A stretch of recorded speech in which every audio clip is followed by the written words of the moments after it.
Good Friday morning. I'm Dwayne Nelson. Eastman Chemical Company reporting a mixed bag of numbers for the first quarter of 2012. Kingsport-based firm posted lower earnings of $158 million compared to the same period last year of $240 million. However, sales revenue was up over the first 3 months. Eastman Chairman and CEO Jim Rogers says the company delivered solid first quarter results despite persistent global economic uncertainty and remains well positioned for full-year earnings growth. Rogers adds Eastman is on track to finish the Solutia acquisition by mid-year, which will enhance its earnings growth in the future.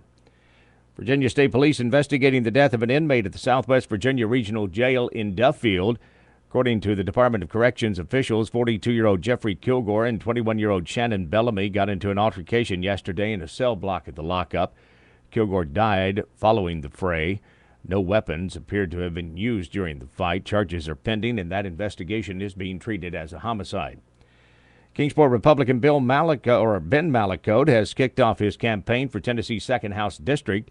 Malakote, an attorney and former Kingsport alderman, held a rally of support yesterday. He said he wants to give back to Kingsport and says he's running because he feels the person who holds the job ought to be representative of the character of the people in this area, not arrogant and self-promoting, but good-humored and open-minded. Virginia Governor Bob McDonnell will be touring the recovery efforts from last year's tornadoes today in Washington County. The governor will arrive around noon in Highlands Industrial Park in Glade Spring. Pokey Harris, Director of Emergency Management for Washington County, said McDonnell will also be taking a look at how state disaster relief funds are being spent. So along with the State Disaster Relief Fund, the local disaster relief fund, and funds from the United Way, we've been able to recover phenomenally over the last year. And that's one of the things that the governor is coming to see, how those combined disaster relief dollars were able to put folks back on their feet to recovery. The governor's visit will include a driving and walking tour of Stagecoach Road and a walking tour and tree planting on Ramblewood Drive. Nicholsville, Virginia man accused in a Christmas Day 2011 shooting in Scott County has had his case bound over to a grand jury. 38-year-old Brian Large faces a charge of first-degree murder in connection with the killing of 49-year-old Gregory Hale. Hale was shot twice in the head. The grand jury set to meet on May 7th. Kingsport leaders have announced a completely renovated wastewater treatment plant. According to City Public Works Director Ryan McReynolds, the renovation continues in the city's commitment to being an environmentally conscious city.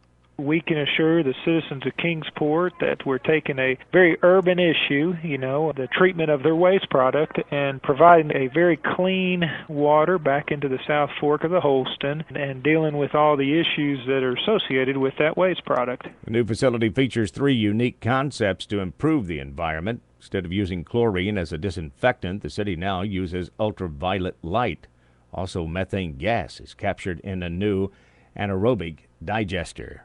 One thing it does is it takes waste and creates energy. And, people are scrambling right now to try and figure out different ways to make energy. And hidden inside this waste product, there's energy. And we create methane and run much of our processes off that methane.